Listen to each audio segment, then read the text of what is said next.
Shalom Bapak Ibu dan Saudara sekalian. Renungan kita hari ini terambil dari Roma 4 ayat 2 dan 3 yang mengatakan, sebab jikalau Abraham dibenarkan karena perbuatannya, maka ia beroleh dasar untuk bermegah tetapi tidak di hadapan Allah. Sebab apakah dikatakan nas kitab suci? Lalu percayalah Abraham kepada Tuhan, dan Tuhan memperhitungkan hal itu kepadanya sebagai kebenaran.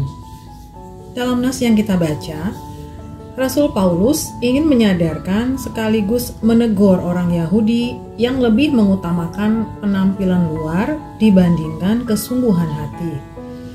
Orang Yahudi merasa lebih eksklusif dibandingkan bangsa Romawi dan Yunani yang belum bersunat. Mereka memaksa orang-orang Romawi dan Yunani untuk mengikuti adat bangsa Yahudi.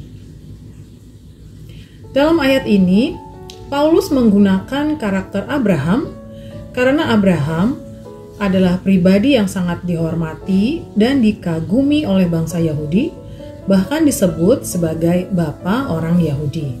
Paulus ingin menjelaskan bahwa sebenarnya Abraham diselamatkan bukan karena perbuatannya dan ketaatannya dalam melakukan semua aturan dan adat tersebut. Abraham memperoleh keselamatan karena imannya. Iman itu pun bukan karena kehebatan Abraham, tetapi karena anugerah dari Tuhan.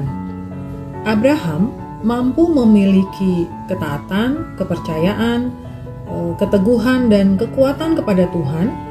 Itu semua merupakan hasil dan konsekuensi dari iman yang dianugerahkan Allah kepadanya.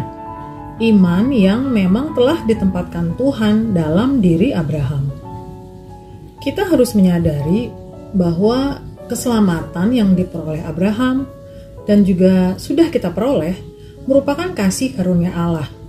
Kita dibenarkan oleh karena iman yang sudah dianugerahkan Allah bagi kita di dalam Yesus Kristus.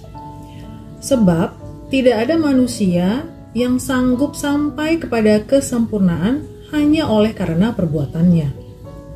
Seperti yang tertulis dalam Efesus 2 ayat 8-9, sebab karena kasih karunia kamu diselamatkan oleh iman. Itu bukan hasil usahamu, tetapi pemberian Allah. Itu bukan hasil pekerjaanmu. Jangan ada orang yang memegahkan diri. Mengejar keselamatan dengan perbuatan seperti yang dilakukan oleh orang Yahudi justru akan mengakibatkan manusia terperosok dalam keangkuhan, bukan dalam kemuliaan Tuhan.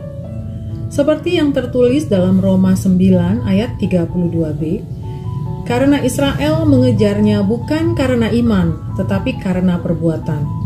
Mereka tersandung pada batu sandungan.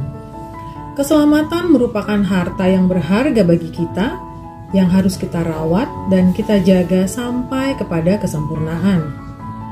Dalam Filipi 2 ayat 12, Paulus menegaskan agar kita tetap terus mengerjakan keselamatan yang telah dianugerahkan Allah dengan takut dan gentar. Selamat menikmati berkat Tuhan di sepanjang hari ini, dan selamat mengerjakan keselamatan kita dengan takut dan gentar.